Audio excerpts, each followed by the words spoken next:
Universidad Academia de Humanismo Cristiano surge a finales de la década de 80, aunque como academia tiene una más larga historial, y tuvo que ver con un intento de aglutinar y darle un espacio de producción y de pensamiento a todos los intelectuales que o habían salido exiliados o no tenían cupo en las universidades en la dictadura, porque una de las claves para entender la dictadura es la batalla cultural, ¿no? Ellos no solo intervinieron colegios, liceos públicos, sino que intervinieron todo el aparato universitario, eh, a, casi particularmente a través de la Marina, ¿no? Los marinos fueron los primeros rectores en las universidades. Y por lo tanto hay una serie de intelectuales que o quedaron en el exilio o no tenían definitivamente un espacio donde. Y por lo tanto el cardenal Silva Enríquez, que era el cardenal que estaba a cargo de la Vicaría de la Solidaridad, la Vicaría de la Solidaridad era el referente principal para las víctimas de la represión política, de la tortura, para las madres de los detenidos desaparecidos, de los detenidos en ese minuto. Fundó este espacio como un espacio de resistencia, uno diría, en el plano educativo, intelectual. ¿Y cómo funcionó a lo largo del tiempo con una dictadura que aparte en algunos momentos gozaba de mucho impacto popular también, ¿no? Sí. De apoyo popular? Bueno, al principio en una relación muy pequeñita, un poco dejándola hacer casi para decir, porque a los finales de la dictadura había que dar ciertas señas, tenía que dar ciertas señas la dictadura de buena voluntad, por decirlo de alguna manera, y por lo tanto dejaban actuar a universidades como Arcis, por ejemplo, que era el principal referente intelectual de la izquierda, y a la Academia de Humanismo Cristiano. Pero ya con la llegada de los 90, fueron dos universidades aplastadas por el mercado, porque para la sobrevivencia de las universidades hay que entrar en las leyes del mercado.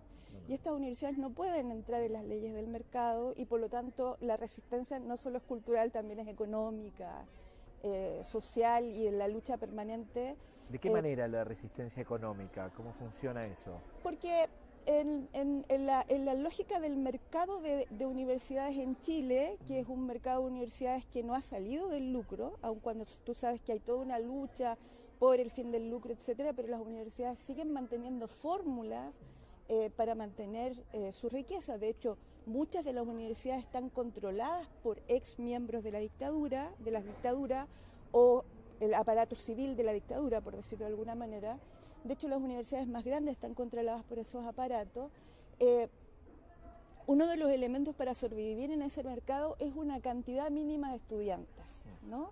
Y tener una capacidad también de infraestructura y de movilizarse, uno diría, en el mercado con las reglas del mercado, propaganda televisiva, cultura de masa, etcétera, que son cuestiones que la universidad, la nuestra por lo menos, no puede ni quiere enfrentar.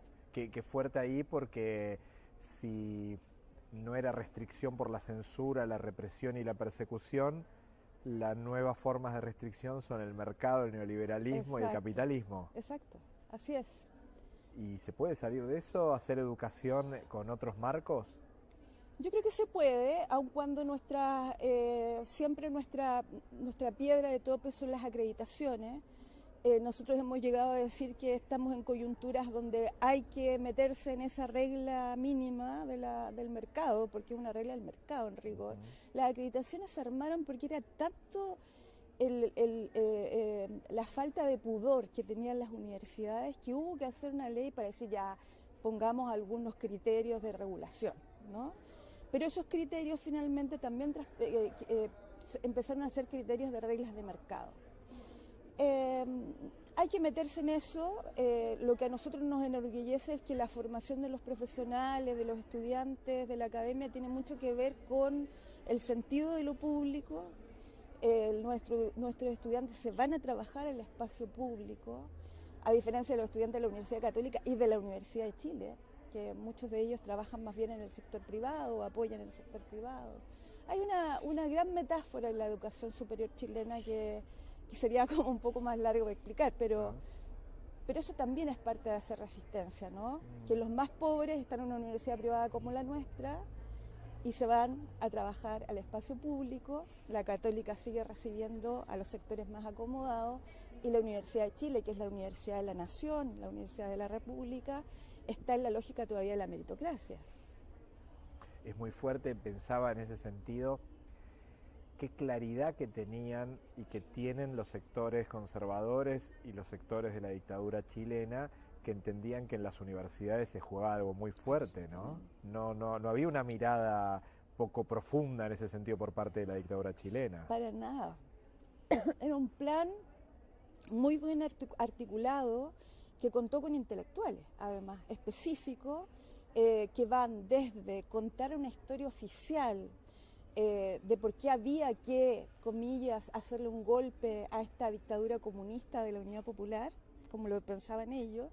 El libro blanco se llamó, el libro blanco del régimen militar, que lo escribió un historiador muy conocido, Gonzalo Vial, que luego fue el mismo que le escribió la carta a Pinochet cuando Pinochet estaba en Londres. Sí. Le escribió una carta que se llamaba La Carta a los Chilenos, donde Pinochet hace toda una apología de por qué él se toma el poder y que gracias al destino tuvo un tremendo eco en la intelectualidad chilena y uno diría que reimpulsó un levantamiento intelectual muy interesante respecto de la Unidad Popular y respecto de la dictadura.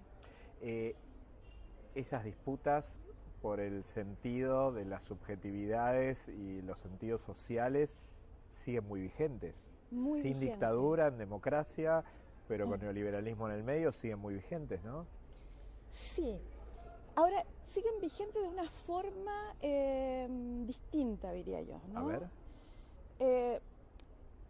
Yo recuerdo con mucha claridad porque me tocó estar en la organización de uno de los eventos de los 40 años del golpe, ¿no?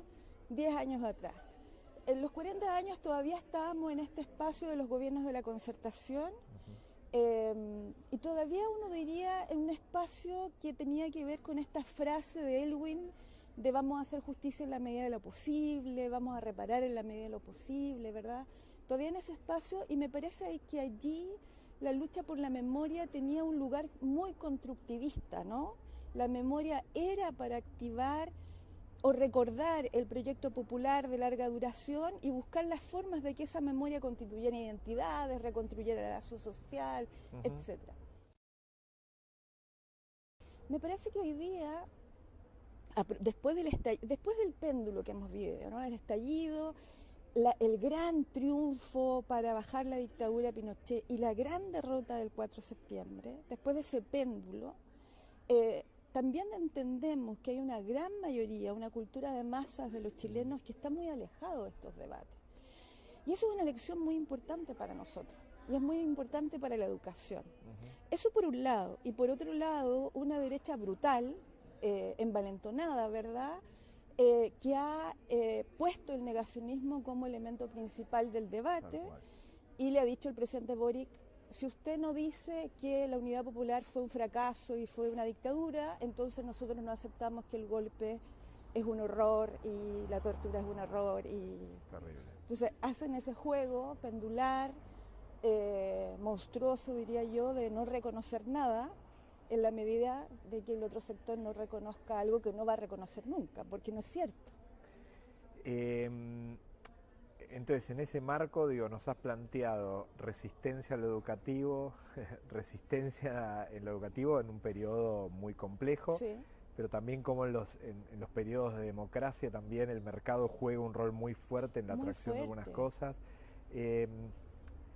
¿Qué es lo que sucede con las juventudes? Digo, se habla mucho de las juventudes, se habla muy enmarcada las lógicas de cercanía con algunos sectores del neoliberalismo, digo, en Argentina con el apoyo a Milei, en Brasil con el apoyo a Bolsonaro. A veces da la sensación que inclusive se pone como una exagerada voluntad de ver a las juventudes como todos los dramas, ¿no? O como toda la salvación a futuro, o como todos los dramas en la actualidad. ¿Cuál es tu mirada con respecto a eso? La misma, yo creo que, a ver, el rol de las juventudes en Chile es súper interesante. Tú sabes que el movimiento estudiantil desde el 2004 al 2011 impulsó una agenda muy interesante, no solo por el sector educacional, sino porque ellos lograron conectar con una demanda mayor, ¿sí? Ese sector de estudiantes secundarios universitarios yo creo que los movía mucho una memoria histórica. estaban bastante vinculados a las memorias de la Unidad Popular, de ciertos partidos políticos, de ciertas organizaciones.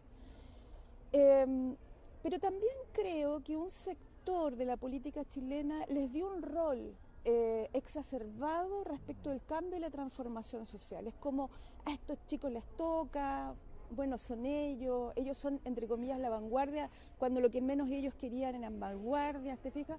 Ahí hubo un exacerbamiento de la juventud como la cabeza. Luego, respecto del 18 de octubre también se pensó lo mismo y efectivamente porque la juventud pone el cuerpo, claro, los ojos, ¿verdad? Pero cuando vinieron los procesos electorales, ahí nos dábamos cuenta que la juventud en general, no el movimiento estudiantil, no, la juventud en general votaba como la cultura de masas votaba. ¿Sí? No había una diferenciación. No había una diferenciación entre ser joven o no ser joven. Ahí te estoy hablando de la cultura de masa, no te estoy hablando de jóvenes organizados en un movimiento. Esto es tan así que una semana antes del 4 de septiembre, que es la gran derrota electoral por del texto constituyente, una ONG hizo en todo Chile una suerte de pre-plebiscito para los estudiantes, una ONG canadiense. Y en ese plebiscito escolar, el rechazo ganó brutalmente. Te estoy hablando de jóvenes de 15 años, de 14, 15, 16, hasta 17 en algunos casos. Brutalmente. En los únicos lugares que no ganó fue en colegios emblemáticos de Santiago y en colegios emblemáticos de Valparaíso. Por lo tanto, también nos estaba dando una luz de a dónde estábamos llegando, a quiénes estábamos llegando y cómo ensanchar estas posibilidades o cómo no las estábamos poniendo a ensanchar.